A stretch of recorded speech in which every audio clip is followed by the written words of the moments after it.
Hi guys, so we'll begin by taking a small pan on low flame. I'm adding in some ghee, some split cashews.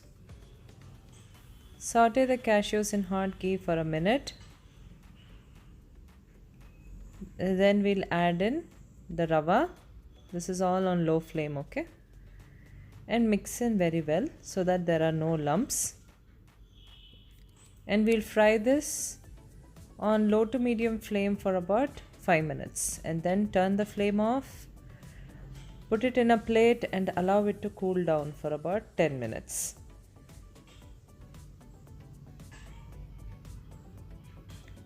After that, we are going to add in powdered sugar.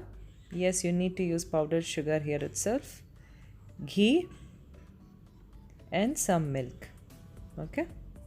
Now combine all of this well together.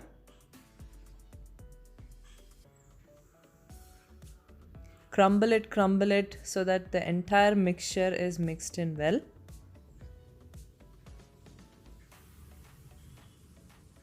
After that is done, I've taken in some milk at sides and fried dry fruits. Add in the dry fruits, combine well.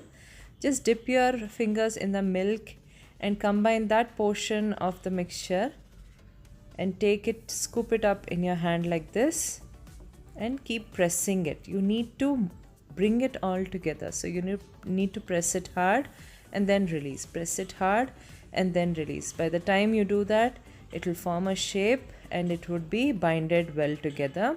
Do this, okay, till you get a round, ball kind of consistency shape, and then just roll it out. Cup your hands like this and roll it out so that you'll get a good shape. Do this like this. So you got your perfect round Rava Laddu ball. Okay, keep all this aside. Do this to the entire mixture and your easy and quick Rava Laddu recipe is done. This is a very tasty, quick recipe. Yes, initially it will be soft. Leave it aside for some time. It will become hard and then you can enjoy it. So this is a wonderful festival recipe. Do like, share and subscribe to my channel. And I'll see you guys next time in my upcoming videos. Until then, take care guys. Bye-bye.